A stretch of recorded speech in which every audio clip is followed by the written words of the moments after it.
Is trading easy? If your answer is yes, then ఎందుకని ప్రతి 100 మందిలో 95 మంది రీటైల్ ట్రేడర్స్ నష్టపోతున్నారు?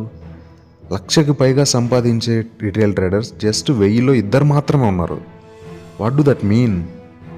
1000లో 2 అంటే జస్ట్ 0.2% రీటైల్ ట్రేడర్స్ మాత్రమే లక్షకు పైగా ప్రతి నెల సంపాదిస్తున్నారు.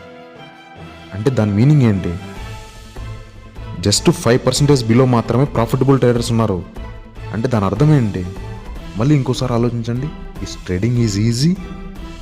ఒకవేళ ట్రేడింగ్ అంత ఈజీ అయితే ఇప్పుడు ప్రజెంట్ మన ముంగిట సక్సెస్ఫుల్గా కనిపించే Indian YouTubers the Trade Room Mayank Agarwal garu 7 సంవత్సరాలు ఎందుకు పట్టినట్టు?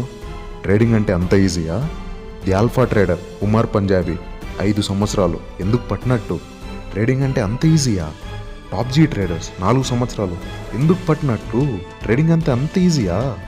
ట్రేడర్స్ ప్యారడైజ్ 5 సంవత్సరాలు ఎందుకు పట్టినట్టు? Anish Singh Thakur the booming bulls 6 సంవత్సరాలు ఎందుకు పట్టినట్టు? ఇవన్నీ వదిలేయండి, మనకు బాగా పరిచయం ఉన్న ది డే ట్రేడర్ తెలుగు ఎన్ని సంవత్సరాలు పట్టిందో ఆయన మాటల్లోనే, ఆయన వీడియోలోనే ఒకసారి చూడండి. ట్రేడింగ్ అంటే అంత ఈజీయా? సార్ నాకు కూడా తెలీదు, నేను ఒక 5 సంవత్సరాలు అడక్క తింటే కానీ తెలియదు, అర్థం కాలేదు ట్రేడింగ్ అంటే అంత ఈజీ కాదు అని. ఇంకా కలర్ ట్రేడింగ్, బైనరీ ట్రేడింగ్ అని చెత్తలన్నీ ఉన్నాయి ఇక్కడ. అవన్నీ చూసి నమ్మి మోసపోకండి. సోషల్ మీడియాలో కనిపించే ప్రతి ఒక్క ప్రాఫిట్ స్క్రీన్ షాట్, ప్రతి ఒక్క ప్రాఫిట్ నమ్మకండి, నమ్మి మోసపోకండి. మీకు కనిపించేదంతా 1 సైడ్ ఆఫ్ ది కాయిన్ మాత్రమే, ఇంకో సైడ్ కనిపించదు. నేను గట్టిగా గత 10 రోజులుగా చూపించిన ప్రాఫిట్ని కూడా నమ్మకండి అసలు. దానికి ముందు ఒక 5 సంవత్సరాలు నష్టపోయి ఉన్నాను నేను. డబ్బులు పోగొట్టుకొని గడ్డికి అంధకారంలో బ్రతుకున్నాను 5 సంవత్సరాలు నేను. ట్రేడింగ్ అంటే అంత ఈజీ కాదు, ట్రేడింగ్ అంటే అంత ఈజీ కానే కాదు అసలు. ట్రేడింగ్లోకి రావాలంటే 100 సార్లు ఆలోచించాలి, ప్రతిదీ నేర్చుకోవాలి, తర్వాతే రావాలి.